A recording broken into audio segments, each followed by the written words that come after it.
आप देख रहे हैं वॉक्स प्रेस न्यूज, सच्चाई की आवाज, निष्पक्ष खबरों का भरोसा। ब्रेकिंग न्यूज हो, राजनीतिक हलचल या जमीनी रिपोर्ट, हमारी नजर हर खबर पर। तो चलिए शुरुआत करते हैं आज की नई अपडेट्स के साथ। आज मैं एक अहम राजनीतिक बयान पर बात करूंगा। महाराष्ट्र के मंत्री नितेश राणे ने हाल ही में कहा कि 15 जनवरी के बाद कोई भी बांग्लादेशी रोहिंग्या मुंबई में नहीं रहेगा और लोगों से अपना बैग पैक कर लो कहा। उन्होंने ये बात रोहिंग्या प्रवासी समूह के संदर्भ में कही। इस बयान ने समाज में विवादित प्रतिक्रिया पैदा की है क्योंकि इसे धमकी जैसा माना जा रहा है। राणे ने कहा कि वे राष्ट्रवादी विचारधारा वाले मुसलमानों के साथ हैं, लेकिन रोहिंग्याओं के खिलाफ सख्त। लेकिन नितेश राणे के बयान पे मैं कोई कमेंट नहीं करना चाहता। उनके बहुत सारे गलत बयान पिछले कुछ दिनों में आए हैं और इस तरह के गैर सोचे समझे बयान दे देना उनकी आदत है।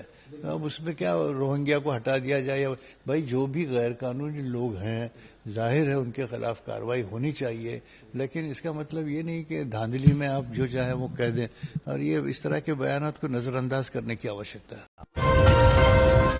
महाराष्ट्र में मुख्यमंत्री देवेंद्र फडणवीस ने कहा कि कुछ लोग गैर जरूरी मुद्दों को बढ़ावा देकर भ्रम फैलाते हैं। मुंबई को महाराष्ट्र से कोई अलग नहीं कर सकता। विकास पर बोलने के लिए उनके पास तथ्य नहीं, इसलिए बार बार ऐसे बयान देते हैं।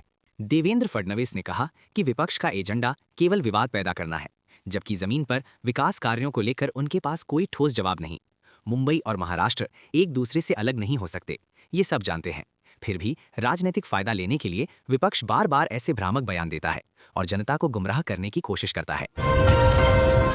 मुजफ्फरनगर में निर्माणाधीन एसटीपी का निरीक्षण करते हुए मंत्री कपिल देव अग्रवाल ने कहा कि नमामि गंगे परियोजना के तहत नालों के पानी को शुद्ध कर नदी में छोड़ा जा रहा है। उन्होंने प्रेमपुरी और कृष्णापुरी एसटीपी में समस्याएं सुनकर समाधान के निर्देश दिए। आदरणीय प्रधानमंत्री जी के संकल्प से आदरणीय मुख्यमंत्री योगी आदित्यनाथ के निर्देश पर मुजफ्फरनगर में लगभग 272 करोड़ रुपया एसटीपी के लिए आया, जिसमें 2 एसटीपी प्लांट, एक सावली जो हमारी विधानसभा क्षेत्र मुजफ्फरनगर में और दूसरा एसटीपी प्लांट जो प्रेमपुरी और कृष्णापुरी के नाले पर लगा है, और ये पानी को पंप करके आगे एसटीपी पर भेजते हैं और वहां से शोधित होकर के सीवर प्लांट से नदी के अंदर जाता है। कोलकाता में होने वाले विधानसभा चुनावों से पहले बीजेपी राष्ट्रीय अध्यक्ष जेपी नड्डा ने एक 5 स्टार होटल में कोर कमेटी की अहम बैठक में हिस्सा लिया। इस बैठक में दिलीप घोष, सुकांत मजूमदार, सुवेंदु अधिकारी, शमिक भट्टाचार्य समेत कई वरिष्ठ नेता मौजूद रहे। बैठक में आगामी चुनावों की रणनीति, बूथ संगठन को मजबूत करने, उम्मीदवार चयन के मानकों और प्रचार अभियान की रूपरेखा पर विस्तृत चर्चा हुई। पार्टी ने राज्य में जीत सुनिश्चित करने के लिए सभी विभागों को सक्रिय रहने के निर्देश दिए। पश्चिम बंगाल में टीएमसी विधायक असीत मजूमदार ने कोलकाता स्थित आईपीएसी कार्यालय पर हुई ईडी की छापेमारी के खिलाफ जोरदार विरोध प्रदर्शन का नेतृत्व किया। प्रदर्शन के दौरान टीएमसी कार्यकर्ताओं ने केंद्र सरकार पर एजेंसियों के दुरुपयोग का आरोप लगाया और कहा कि ईडी की कार्रवाई राजनीतिक बदले की भावना से प्रेरित है। असीत मजूमदार ने दावा किया कि चुनाव नजदीक आते ही विपक्षी दल लोकतांत्रिक प्रक्रियाओं को प्रभावित करने की कोशिश कर रहे हैं, लेकिन टीएमसी झुकने वाली नहीं है।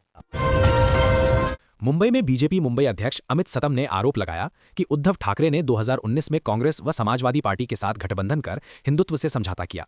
उन्होंने कहा कि उद्धव की राजनीति तुष्टीकरण पर आधारित है। असलम शेख को अपनी सरकार में मंत्री बनाकर अबू आजमी की समाजवादी पार्टी का सपोर्ट लेकर जो सरकार स्थापन की, तभी उन्होंने हिंदू हृदय सम्राट शिवसेना प्रमुख बाला साहब ठाकरे के हिंदुत्व के विचारों को तिलांजलि दी और उसके बाद में उनकी जो दिशा रही है, उनकी रैलियों में पाकिस्तान के झंडे फहराए गए, बम विस्फोट के आरोपियों ने उनका प्रचार किया, पाकिस्तान जिंदाबाद की घोषणा देने वाले रशीद मामू को उन्होंने अपनी पार्टी में प्रवेश दिया, या मॉलेस्टेशन और फोर्जरी के केसेस होने वाले चंगेज मुल्तानी को उन्होंने अपनी पार्टी में स्वागत किया।